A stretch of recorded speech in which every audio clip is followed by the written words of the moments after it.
Good morning. Ngasigi akhoi thangja numit ko thangja numit ki card ki message yengase ko thangja numit ahambada number se 93 le ko aduga color dana amuba natraga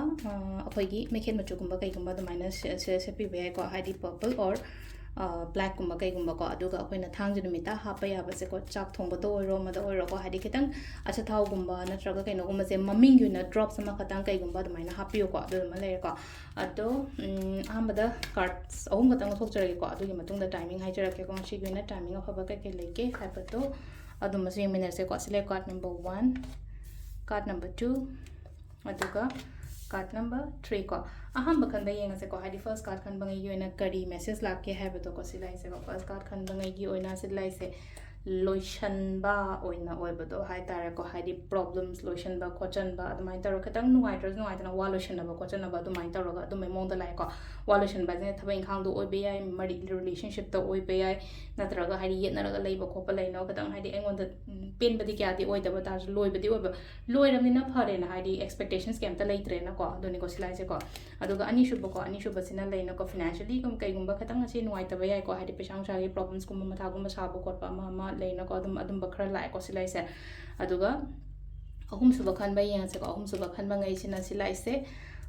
new opportunities kumba kai kumba mai lai ko opportunities ka tangi wasna ta bida thabai khang to ko pa mi le raga su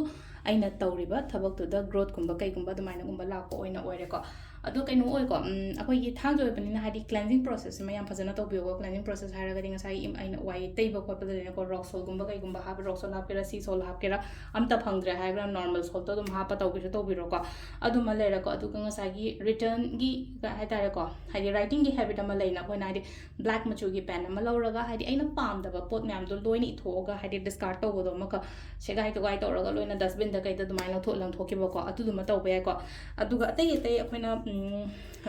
thangja gi to ba ina mamang da video sa kyo da du ying biro ko adu thangja gi negativity release on ko pe du ma myam ma le re timing sina yuki pung taru ka minute tara to te na tare ka mi yang khai mari phang le ko de yamu tramathoi ga minute tramathoi de na pung mari ga minute tare phang le ko aduga nungda wairam gi na manga ga minute fu manga de na tare ka minute tare phang le re aduga nungdang gi na nipan ga minute ko nipan de gi na pung baro ga minute kun try thoi phang le ko aduga nungalam da gi na ahum ga minute tranga de na mari ga minute kun tha tare phang le ko sisna ko yi ngasi gi na phaba timing ko adu se le re khoi gi daily card message ma'am thank you